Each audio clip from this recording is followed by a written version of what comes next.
Hello friends, how are you? I hope you are fine. Today I explain a new movie. I am not a robot. तो ये कहानी एक बहुत बड़े businessman लड़के की है जिसका नाम मिनक्यू होता है। उसे एक बहुत ही खतरनाक बीमारी थी। उसे इंसानों से एलर्जी होती है। जब भी वो किसी इंसान को हाथ लगाता या छूता, उसके जिस्म पर दाने होने लगते, लाल रंग की जिल्द हो जाती, यहाँ तक कि सांस लेने में भी दिक्कत होती थी। मिनक्यू अपनी इस बीमारी से बहुत तंग था। वो आम इंसान की तरह जिंदगी गुजारना चाहता था। उसे भी अपनी जिंदगी में कोई दोस्त चाहिए थी। उसे शादी करनी थी, मगर अपनी इस बीमारी की वजह से वो हमेशा अकेला रहता। यही वजह थी कि उसने अपने आप को 10 साल से घर में कैद किया हुआ था। मिनक्यू अपना इलाज अपने घर पर ही करवाता था। एक दिन उसका डॉक्टर घर पर आता है और मिनक्यू से कहता है कि वो अपनी इस बीमारी के साथ रहना अब सीख ले, क्योंकि उसकी इस बीमारी का कोई इलाज नहीं था। साथ ही वो उसे हाथ पर बांधने के लिए एक घड़ी देता है जिसमें अलग अलग तरह के रंग थे जो इसकी एलर्जी की हालत को बताएंगे। नीले रंग में एलर्जी नॉर्मल, पीले रंग में हल्का सा अटैक होगा, ऑरेंज में मिनक्यू की वेन्स नसें काम करना बंद कर देंगी और जैसे ही लाल रंग होगा वो कुछ ही देर में मर जाएगा। एक दिन एक साइंटिस्ट मिनक्यू से राब्ता करता है जिसका नाम होंग था। वो बताता है कि उसने अपनी टीम के साथ मिलकर एक रोबोट तैयार किया है जो कि बिल्कुल एक इंसान की तरह काम करेगी। मिनक्यू अगर उसे हाथ भी लगाएगा उसे एलर्जी का अटैक नहीं होगा। साइंटिस्ट होंग उसे इस रोबोट की कीमत $100 बिलियन बताता है। अब अगले दिन जब मिनक्यू लैब में जाकर उस रोबोट को देखता है जिसे देखकर वो हैरान हो गया था। उस रोबोट को एक बहुत ही खूबसूरत लड़के की शक्ल देकर बनाया गया था। जब मिनक्यू उसे हाथ लगाता है तो उसे कुछ भी नहीं होता। ये देखकर तो वो खुश हो गया था। वो रोबोट इसको अपना नाम AJ3 बताती है। मिनक्यू इसे AJ3 रोबोट को खरीदने के लिए तैयार था और बहुत सारे पैसे इस रोबोट पर लगा देता है। अगले दिन जब साइंटिस्ट इस रोबोट को टेस्ट कर रहे थे तो एक साइंटिस्ट सोडा की बोतल को उछाल देता है जिसमें से एक बूंद इस AJ3 के अंदर गिर जाती है। बहुत बड़ा शॉर्ट सर्किट हो गया था और उस रोबोट का प्रोसेसिंग सिस्टम खराब हो जाता है जिससे वो चला करती थी। ये देखकर सारी टीम बहुत ज्यादा परेशान थी क्योंकि अगले दिन AJ3 को मिनक्यू के पास डिलीवर करना था। ये लोग उससे पैसे भी ले चुके थे। सारी टीम सोचती है कि इस रोबोट को तो ठीक करने में बहुत वक्त लगेगा, इस तरह इनकी मिनक्यू से डील भी कैंसिल हो जाएगी। इसलिए होंग को यहाँ पर एक आइडिया आता है। इसने AJ3 को अपनी एक बहुत ही पुरानी दोस्त जिसका नाम जिया होता है उसकी शक्ल देकर बनाया था, तो इसीलिए अभी उससे मिलने जाता है और सारी बात बताता है। इसका प्लान दरअसल मिनक्यू के पास जिया यानी कि असल इंसान को रोबोट बनाकर भेजने का था। पहले तो सारी बातें सुनकर जिया मना कर देती है, लेकिन जब होंग उसे पैसों की लालच देता है क्योंकि जिया बहुत गरीब थी तो इसीलिए वो इस बात को मान गई थी। साइंटिस्ट की टीम जिया को अपने लैब में ले जाकर रोबोट AJ की सारी बातें सिखाती है कि वो काम कैसे करती है, उड़ती कैसे है, पानी कैसे देती है, सब कुछ। फिर उसे उसी रोबोट की तरह सेम कपड़े पहनाए जाते हैं, बालों में विग और आंखों में लेंस लगाए जाते हैं जो कि एक कैमरे की तरह काम करेंगी जिससे ये लोग जिया और मिनक्यू पर नजर रख सकते थे। अब खैर जिया को एक रोबोट की तरह तैयार करके मिनक्यू के घर भेज दिया जाता है। जैसे ही मिनक्यू इसके बड़े से ताबूत को खोलता है जिया तो उसे देखकर डर गई थी। दरअसल यहाँ पर हुआ कुछ यूँ था। कुछ दिन पहले जिया ने मिनक्यू को खाना डिलीवर किया मगर मिनक्यू को वो खाना अच्छा नहीं लगा था, इसीलिए उसने जिया को पैसे भी नहीं दिए। जब जिया ने उसे रोकने की कोशिश की तो मिनक्यू वहाँ से भाग गया ताकि जिया उसे हाथ न लगा पाए जिससे उसे एलर्जी होगी। मगर मिनक्यू को ये सब बातें याद नहीं थी। अब ये होंग को कॉल करता है और जिया यानी कि रोबोट की इस डर और गुस्से के बारे में पूछता है। होंग ये सुनकर उसे एक कहानी सुनाता है। कहता है इस रोबोट AJ3 के 2 मोड हैं, एक ऑपरेशनल और दूसरा फ्रेंड मोड। ऑपरेशनल में वो गुस्सा और नाराज हो जाती है जबकि फ्रेंड मोड में इंसानों की तरह बर्ताव करेगी। होंग साथ ही मिनक्यू से ये भी कहता है उसकी गर्दन के पीछे एक बटन है, तुम उसे दबा दो सब ठीक हो जाएगा। अब मिनक्यू ऐसा ही करता है और जिया का टेस्ट लेता है। मतलब कि उसके सामने तो वो एक रोबोट ही थी ना। मिनक्यू देखना चाहता था कि ये सभी सही से काम करती भी है या नहीं। तभी होंग की लैब की लाइट चली जाती है। अब ये सब कुछ जिया को अकेले ही संभालना था क्योंकि होंग तो अब उससे राब्ता नहीं कर सकता था। मिनक्यू सबसे पहले एक बॉक्स खोलने का कहता है जिसको एक मैथ के कोड के हिसाब से खोलना था, मगर जिया का मैथ तो बहुत ही कमजोर होता है तो इसीलिए वो उस बॉक्स को तोड़ देती है। दूसरा टेस्ट उसका एक उबले हुए अंडे को छीलने का था जिसे उसको 10 सेकंड में पूरा करना था। जिया अब क्योंकि रेस्टोरेंट में काम करती थी इसीलिए इस टेस्ट को वो बड़े ही आराम से पास कर लेती है। मिनक्यू उसकी इस बातों से बहुत खुश हो गया था और उसे अपने साथ रखने का सोच लेता है। जब उधर लैब की लाइट आती है होंग उसकी टीम जिया के लेंस से जुड़ जाते हैं। वो देखते हैं कि जिया मिनक्यू पर चिल्ला रही थी क्योंकि वो तो उसकी बैटरी चेक करने के लिए उसकी कमर पर हाथ रखता है, इसीलिए अब मिनक्यू होंग को कॉल करके कहता है तुम मुझे धोखा दे रहे हो, इस रोबोट की तो बैटरी ही खराब है। वो ये सुनकर कहता है देखिए ऐसा कुछ नहीं है, और जब भी तुम्हें लगे कि इस रोबोट में कोई प्रॉब्लम है तो तुम इसे मेरे पास ले आना, मैं ठीक कर दूंगा। अगर तुमने उसे हाथ लगाया तो शॉर्ट सर्किट भी हो सकता है। अब इसके बाद मिनक्यू जब अपने किचन में पानी पीने जाता है तो एकदम से उसका सांस बंद हो गया था। जिया भागकर उसके पास आती है और उसकी कमर थपथपाती है, जिससे वो कुछ ही देर में ठीक हो गया था। वो उससे पूछता है कि तुमने मेरी ऑर्डर हुक्म के बगैर ये काम कैसे किया। वो बताती है मेरे अंदर बहुत से फंक्शंस हैं जिनकी मदद से मैं खुद भी काम कर सकती हूँ। यहाँ पर मिनक्यू जिया को जब पहली बार हाथ लगाता है तो हैरानी की बात ये थी उसे कुछ भी नहीं होता, कोई एलर्जी नहीं। हालांकि जिया असल में तो आम इंसान ही थी ना, बस उसकी नजरों में एक रोबोट होने का नाटक कर रही थी। रात को होंग जिया को बैटरी ठीक करने के बहाने लैब में ले आता है, जहाँ पर वो उसे कहता है कि तुम जानती भी हो तुम हम सबको फंसाने वाली थी। अगर मिनक्यू सच्चाई जान जाता तो क्या होता। इस बात पर जिया को गुस्सा आता है। वो समझती है कि उसने अपना काम सही से नहीं किया, इसीलिए वो लैब से चली जाती है। जिसके बाद होंग और उसकी टीम को ये बात पता चलती है कि AJ3 रोबोट को ठीक करने के लिए अफ्रीका में भेज दिया गया है, जहाँ पर उसे 2 हफ्ते और लग सकते हैं। उसी वक्त होंग को मिनक्यू की भी कॉल आती है जो कहता है कि मुझे तुम्हारा बनाया हुआ रोबोट AJ3 बहुत पसंद आया, मैं इसे 1 महीने के लिए लेना चाहता हूँ। होंग को कुछ समझ नहीं आती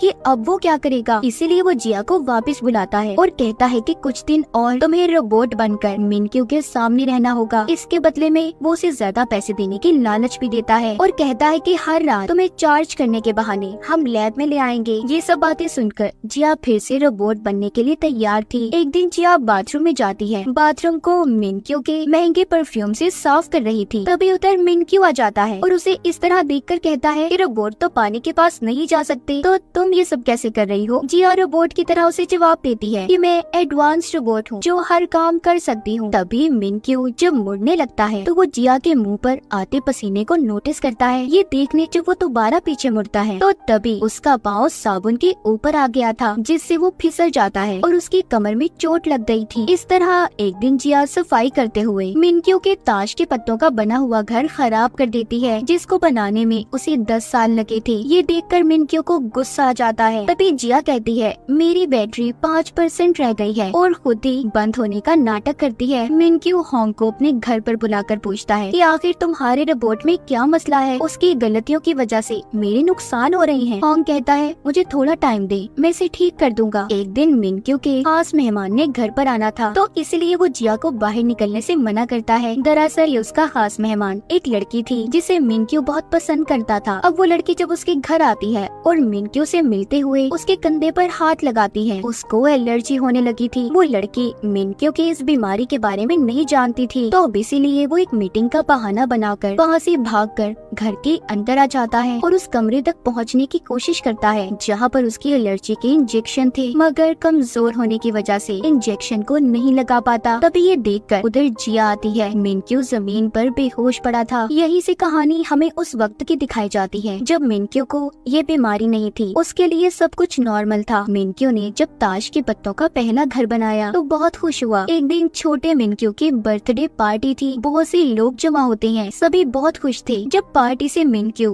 अपने मॉम डैड के साथ घर जा रहा था तो उसका गुब्बारा उसकी डैड की आंखों के सामने आ गया, जिससे उन्हें सामने से आने वाला ट्रक नजर नहीं आया और उनकी गाड़ी का एक्सीडेंट हो गया, जिसमें मिनक्यू के मॉम डैड मारे गए। उनके फ्यूनरल पर बहुत से लोग जमा थे। तभी मिनक्यू का बड़ा बनने की कोशिश में लगे थे। दरअसल उन्हें मिनक्यू से कोई मतलब नहीं था, वो सब तो इसके डैड की जायदाद के पीछे पड़े थे। तभी एक दिन मिनक्यू को एक लिखा हुआ नोटिस मिलता है जो कि मैडम एक्स का था, जिनके बारे में हमें आगे जाकर पता चलेगा, जिसमें लिखा था कि बच्चे तुमने किसी भी पेपर्स पर साइन नहीं करने।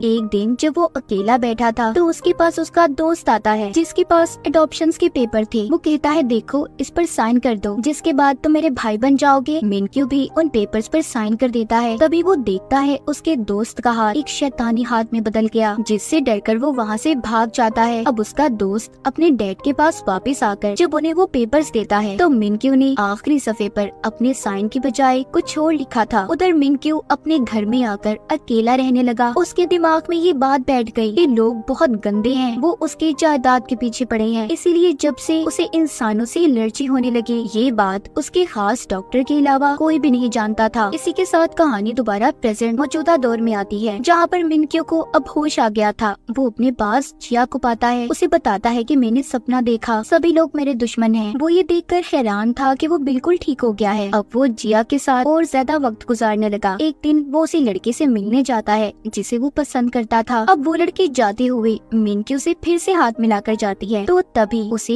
एलर्जी हो गई थी। वो अपना इंजेक्शन निकालकर लगाने की कोशिश करता है, मगर फिर सोचता है कि आखिर वो कब तक ऐसे जिंदगी गुजारता रहेगा, इसीलिए वो अपने इंजेक्शन को पानी में फेंकने जाता है। तभी जिया उसके पास आती है और ये क्या, उसकी एलर्जी खत्म हो गई थी। बिना किसी इंजेक्शन को लगाए बगैर उसकी घड़ी का टेम्परेचर भी नॉर्मल नीले रंग पर आ जाता है। जब ये वापस घर जा रहे होते हैं तो मिनक्यो एक आदमी से टकराकर गिर गया था, मगर इसे तब भी कुछ नहीं होता। ये सब देखने के बाद तो उसे अपने ऊपर यकीन ही नहीं आता कि वो ठीक हो गया है। इसीलिए अब वो ये देखने के लिए कि वो ठीक है या नहीं, वो जिया को लेकर लोगों की भीड़ में जाने का फैसला करता है, जो उसने कभी भी अपनी जिंदगी में नहीं किया था। जब दोबारा से वो एक बच्चे से टकराता है तब भी उसे कुछ नहीं होता। एक बार फिर जब उसे एक आदमी हाथ लगाता है, इस बार भी उसे कुछ नहीं हुआ था। वो अपने डॉक्टर को कॉल करता है और कहता है कि मैं बिल्कुल ठीक हो गया हूँ। तभी एक आदमी जब इससे टकरा जाता है, यहाँ पर जिया भी उसके साथ नहीं थी। मिनक्यो की एलर्जी दोबारा शुरू हो जाती है। जब ये दूर खड़ी जिया की तरफ देखता है तो ठीक हो जाता है। कॉल पर मिनक्यो डॉक्टर से कहता है कि कोई तो है जिसे जब मैं देखता हूँ ना तो ठीक हो जाता हूँ। ये सब सुनकर डॉक्टर भी हैरान थे। मिनक्यो भागकर जिया के पास जाता है और कहता है कि मैं तुम्हारे लिए दुनिया की सबसे बड़ी बैटरी खरीदूंगा, तुम हमेशा मेरे पास रहोगी। घर आकर वो सब कुछ दोबारा से डॉक्टर को बताता है। डॉक्टर कहते हैं मिनक्यो मैं हैरान हूँ कि तुम बिना इंजेक्शन के ठीक हो गए। अब मिनक्यो जहाँ पर भी जाता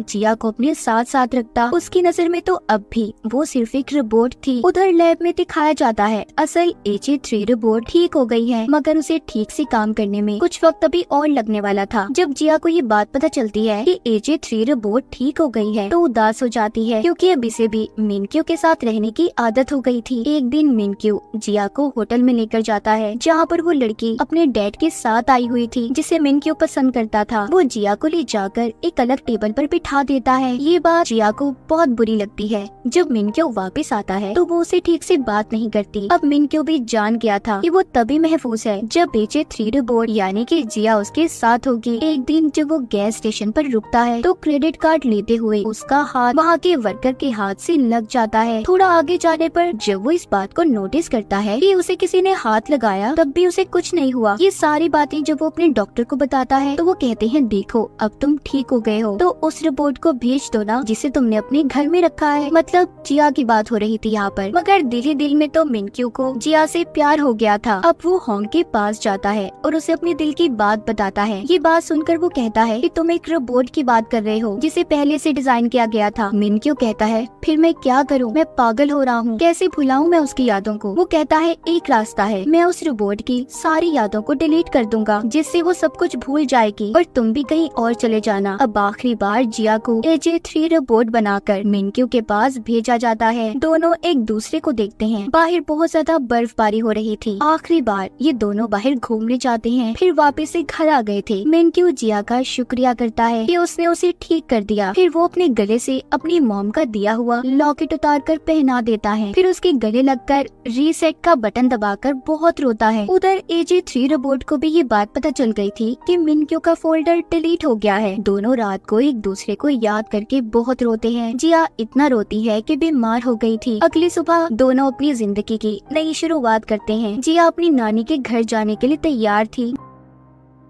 जब वो ट्रेन में बैठी थी तो इत्तेफाक से उसी ट्रेन में मिनक्यो आता है जिसने जिया को देख लिया था। वो सोचता है कि इस लड़की की शक्ल तो बिल्कुल AJ3 रोबोट जैसी है। दोनों एक दूसरे के आमने सामने बैठे थे पर बात तक नहीं करते क्योंकि जिया को मिनक्यो के साथ बोलने से मना किया गया था। अब ये होंग को कॉल करता है और बताता है कि मैंने तुम्हारे रोबोट जैसा एक चेहरा देखा। वो कहता है हाँ, मैंने उस रोबोट को अपने खास की शक्ल दी थी। तो मिनक्यो कहता है क्या मैं उस इंसान से बात कर सकता हूँ? वो कहता है नहीं। इतना कहकर कर उसने कॉल को काट दिया था। मिनक्यू को यहाँ पर शक हो जाता है, इसीलिए वो जिया का पीछा करता वहाँ तक आ गया था जहाँ पर ये नौकरी करती और अपनी नानी के पास रहने वाली थी। उसकी नानी का एक होटल था, सब चले गए थे मगर मिनक्यू बैठा उसका इंतजार कर रहा था। जिया तंग आकर उसके पास जाकर बताती है कि हाँ, मेरा ही चेहरा AJ3 को दिया गया, इसके बदले मुझे बहुत से पैसे दिए गए थे। ये सब बताकर वो उसे वहाँ से जाने का कहती है मगर मिनक्यू अब इसके पास ही रहना चाहता था। कुछ दिन में उसकी जिया की नानी के साथ भी दोस्ती हो गई थी और वो जिया के साथ वो सब बिताए पल गुजारता है जो इसकी नजर में उसने AJ3 रोबोट के साथ गुजारे थे। एक दिन जब वो वापस आया तो देखता है जिया उधर होटल में नहीं थी, वो अपनी नानी के घर से जा चुकी थी। अब वो उसे पागलों की तरह यहाँ वहाँ ढूंढता है। तभी वो उसे समंदर के किनारे बैठी हुई मिलती है। उसकी नजर जिया के गले में उस लॉकेट पर जाती है जो उसने AJ3 रोबोट को पहनाया था। जिया उससे वो हार छुपाने की कोशिश भी करती है मगर मिनक्यू ने उसे देख लिया था। उसकी हालत बहुत खराब थी। उसे समझ आ जाती है कि उसके साथ बहुत बड़ा धोखा हुआ है। उसकी एलर्जी लाल रंग पर पहुंच गई थी, जो ऐसा इसके साथ कभी नहीं हुआ था। वो जमीन पर गिर जाता है। उसके बचने के चांसेस भी बहुत कम लग रहे थे। तभी उधर होंग और डॉक्टर आ जाते हैं जो इसे इंजेक्शन लगाते हैं और घर ले आए थे। उसका इलाज किया जाता है। यहाँ पर जिया मिनक्यू से मिलकर उसे सब कुछ बताना चाहती थी मगर डॉक्टर उसको मना करते हैं। जब मिनक्यू ठीक हो जाता है तो उसके पास उसका एक खास असिस्टेंट आया था जो उसको जिया और होंग की कंपनी के खिलाफ केस करने का कहता है कि उन्होंने उसे धोखा दिया। यहाँ पर हमें ये भी पता चलता है कि वो असिस्टेंट दरअसल जिया का भाई था। उसने जिया के इस धोखे के बाद मिनक्यू के पास से नौकरी छोड़ दी थी। अब मिनक्यू होंग की टीम के पास जाता है और उसे अपने साथ धोखा करने के जुर्म में उनके लैब को खाली करवा देता है। उधर जिया भी मिनक्यू के लिए खाना बनाने में मसरूफ थी। वो रोज उसके लिए खाना बनाकर ले जाने लगी थी लेकिन मिनक्यू को उस पर बहुत गुस्सा था। वो उसका खाना रोज कचरे के डब्बे में फेंक देता। जिया उससे कहती है तुम जो मर्जी करो, मैं रोज तुम्हें खाना देने आऊंगी। मिनक्यू जब रात को सोने लगा था तो उसे जिया की याद सता रही थी। वो बाहर अपनी नौकर के पास जाता है जो आग जलाकर बैठा हुआ था। वो उससे पूछता है कि तुमने भी मुझसे कोई झूठ बोला है तो अभी बता दो। नौकर जवाब देता है कि नहीं, मगर हर इंसान अपनी जिंदगी में कोई ना कोई झूठ लाजमी बोलता है। अगली सुबह दिखाया जाता है जब जिया मिनक्यू के लिए खाना ला रही थी, रास्ते में एक बच्चा आ जाता है जिस वजह से उसकी बाइक का एक्सीडेंट हो गया था और उसके हाथ पर चोट लग जाती है। अब मिनक्यू के पास जिया जब वक्त पर नहीं पहुंचती तो वो बेचैन हो जाता है क्योंकि दिल ही दिल में तो वो उसे बहुत चाहता था। अब जिया दिन में आने की बजाय रात को आती है, रूटीन की तरह उसके टेबल पर खाना सेट करती है और जाने लगी थी कि तभी उधर मिनक्यू आता है, कहता है कि तुम मुझसे झूठ बोलकर और धोखा देकर कितनी खुश नजर आती हो ना। जिया कहती है मेरी बात तो सुनो, मैं तुम्हें बहुत कुछ बताना चाहती हूँ। मगर मिनक्यू कोई भी बात सुनने के मूड में नहीं था और गुस्से से गिलास को तोड़ देता है जिसका कांच जिया के हाथ पर आकर लगा था। उसके हाथ से खून आने लगता है मगर फिर भी वो मिनक्यू से माफी मांगती है और चली जाती है। सुबह को मिनक्यू के घर जिया की दोस्त आती है, उसे समझाने की कोशिश कर रही थी। कहती है कि देखो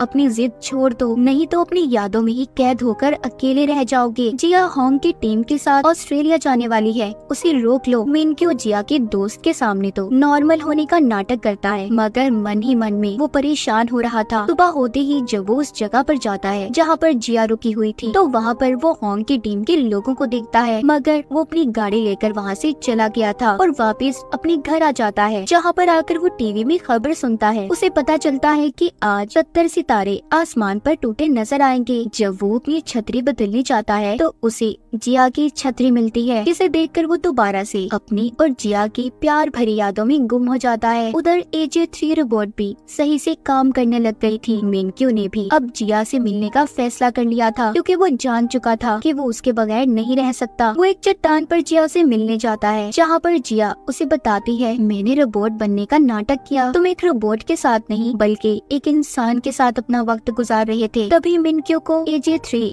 यानी कि जिया के साथ बिताए हुए पल याद आते हैं। वो कहता है और सच सच बताओ जिया, तुमने मेरे से और कितने झूठ बोले हैं। मैं कितना पागल बेवकूफ इंसान था ना कि असल इंसान और रोबोट में फर्क ही नहीं कर सका। जिया कहती है नहीं, मैंने तुमसे इसके अलावा कोई और झूठ नहीं बोला। तुम्हारे साथ तो वक्त गुजारना मुझे अच्छा लगता था। इस बात पर वो उसे अपने पास बैठने का बोलता है और कहता है अब जो भी बात तुम्हारे दिल में है ना सब बता दो मुझे। वो कहती है मैंने तुम्हारे साथ जितने भी पल बिताए मुझे सब याद है। मैं तुम्हें कभी खोना नहीं चाहती थी और मैंने कई बार कोशिश की कि तुम्हें सच बता दूं, सिर्फ इस वजह से रुक गई कि कहीं तुम्हारी एलर्जी दोबारा से ना हो जाए, क्योंकि ये सब कुछ तभी खत्म हुआ जब तुमने पुरानी यादों को अपने दिमाग से निकाल दिया। ये सुनकर मिनक्यू जिया को अपने पास करता है, मगर फिर उसे याद आ जाता है कि उसे तो एलर्जी है। वो जिया से कहता है, हमारा साथ यहीं तक था, तुम अपने रास्ते और अब मैं अपने रास्ते। मैं दूर चला जाऊंगा सबसे, जहाँ पर इंसान मेरे करीब ना आए, और पहले की तरह जिंदगी गुजारने लगूंगा। ये सुनकर जिया उसे रोक लेती है और बहुत रोती है। कहती है, प्लीज नहीं जाओ, मैंने तुमसे बहुत प्यार किया है, तुम ही वो इंसान हो जिसका मुझे मेरी जिंदगी में इंतजार था। ये सुनकर मिनक्यू जिया को गले लगा लेता है। आसमान पर बहुत से तारे टूटते हुए नजर आते हैं। सुबह दोनों लंबी ड्राइव पर जाते हैं। जब कैफे से मिनक्यू कॉफी लेता है तो देखता है उसकी घड़ी में फिर से एलर्जी का साइन शुरू होने लगा है। लेकिन जब मिनक्यू जिया को गाड़ी में सोता हुआ देखता है, उसकी एलर्जी नॉर्मल हो जाती है। फिर वो उसे घर छोड़कर जल्दी मिलने का कहता है, जिसके बाद घर आकर वो अपने डॉक्टर को कॉल करता है। डॉक्टर मिनक्यू से कहते हैं, तुम्हारी बीमारी का कोई भी मुकम्मल इलाज नहीं है, ये बीमारी कभी भी आ सकती है और कभी भी जा सकती है। अगले सीन में दिखाया जाता है एक अमीर आदमी जिसका नाम मार्टिन होता है AJ3 रोबोट को होंग से खरीदने आता है, जो अब ठीक हो गई थी। वो कहता है, इस रोबोट को मैं एक खतरनाक हथियार के तौर पर इस्तेमाल करूंगा। वो उसे होंग की टीम से ले जाता है। ये रोबोट दरअसल होंग की टीम को मार्टिन ने ही बनाने का बोला था। अब जब मिनक्यू आता है और AJ3 के बारे में पूछता है तो होंग उसे बताता है कि उसे तो मार्टिन ले जा चुका है, जो कि खतरनाक मुजरिम है। उधर मार्टिन AJ3 को एक बड़े से ताबूत में ले जाने के लिए तैयार था। जब वो उस ताबूत को खोलता है तो उसमें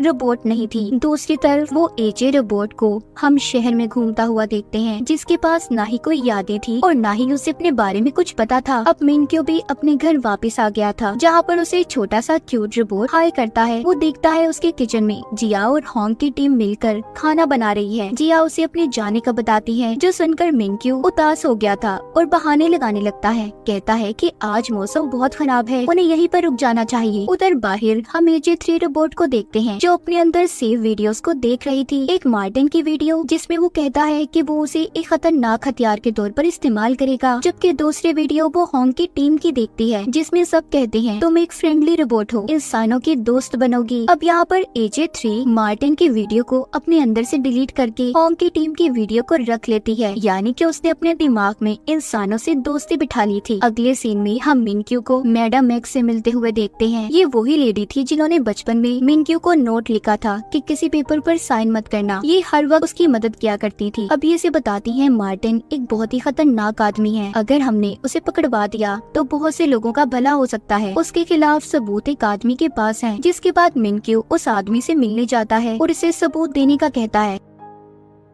पर वो आदमी थोड़ा डर रहा था। लेकिन मिनक्यू कहता है, देखिए आपकी हिफाजत हमारी पुलिस टीम करेगी, आपको डरने की कोई जरूरत नहीं। इसीलिए वो आदमी अब मिनक्यू को मार्टिन के खिलाफ सबूत देने के लिए तैयार था। मिनक्यू ने वो सबूत पुलिस को पहुंचवा दिए थे। जिया भी मिनक्यू को ऐसी जगह पर ले जाती है जहाँ पर AJ3 को खरीदने की बहुत बड़ी डील चल रही थी। लेकिन वहाँ जाकर मिनक्यू को पता चलता है कि AJ3 रोबोट तो गुम हो गई है। उधर मार्टिन भी इस चीज से परेशान था कि AJ3 के अंदर उसकी सारी बातें रिकॉर्ड थी। उसे डर था कि इस बारे में अगर पुलिस को पता चल गया कि वो कहीं का नहीं रहेगा और पकड़ा जाएगा। इधर सड़कों पर घूमती हम AJ3 रोबोट को देखते हैं, जिसको अपने बारे में कुछ भी नहीं पता था। वो जाकर एक भिखारी के पास बैठ जाती है और उससे अपना एड्रेस पता पूछती है। उधर हर कोई इसे ढूंढ रहा था। जिया और मिनक्यू सड़कों पर उसे तलाश कर रहे थे, जबकि होंग की टीम CCTV कैमरास को चेक कर रही थी। लेकिन जल्द ही मार्टिन के आदमियों को AJ3 रोबोट की लोकेशन का पता चल जाता है। अब उसके सामने दो अजनबी लोग आकर वैन को रोककर कहते हैं कि हम तुम्हारे रिश्तेदार हैं। वो AJ3 रोबोट उनकी वैन में बैठ गई थी कि तभी पुलिस उतर आ जाती है। उन्होंने मार्टिन और उसके लोगों को गिरफ्तार कर लिया था। AJ3 को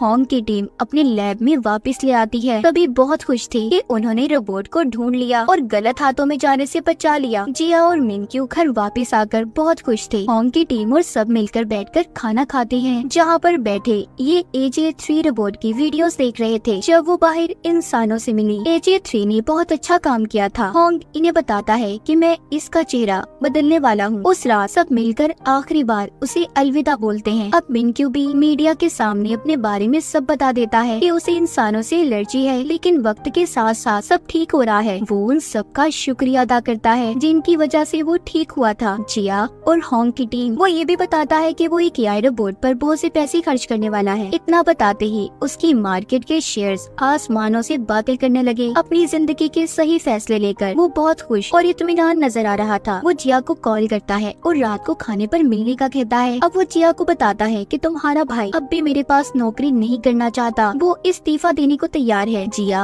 अब अपने भाई से मिलती है और उसकी बीवी के सामने बात करती है, जिस पर उसकी बीवी उसे नौकरी छोड़ने से मना करती है। अगली सुबह जिया का भाई मिंक्यू के पास जाकर माफी मांगता है और अपना इस्तीफा भी उसने वापस ले लिया था। इसके बाद कहानी कुछ वक्त बाद की दिखाई जाती है और अब एक नया AI रोबोट लॉन्च करने वाला था। उधर जिया का भाई भी मिंक्यू की कंपनी का बहुत बड़ा मैनेजर बन जाता है। हम जिया को देखते हैं जो अपनी कंपनी के लैंप्स कस्टमर्स को दिखा रही थी। कुछ देर के बाद उसने मिंक्यू से मिलने जाना था, जहाँ पर हॉन्ग की टीम और उसके भाई की फैमिली पहले ही मौजूद थी। वो उसके घर आ जाती है। उसके घर के बाहर एक गाड़ी रुकती है जिसमें से एक फौजी उतरकर बाहर आता है। वो कोई और नहीं बल्कि मिंक्यू था, जो अब एक सोल्जर बन चुका था। जिया उसके पास आने लगती है, तभी फिसल गई थी। मिंक्यू उसे संभालता है और उसे बहुत ही गौर से देख रहा था। मतलब ये सब अपनी जिंदगी में बहुत आगे बढ़ गए थे। मिंक्यू की बीमारी भी बिल्कुल ठीक हो गई थी। इसी खूबसूरत लम्हे के बाद दोनों को मिंक्यू के घर की तरफ जाता हुआ दिखाया जाता है, जहाँ पर सभी इनका इंतजार कर रहे थे। और इसी के साथ ये सीरीज यहीं पर खत्म हो जाती है।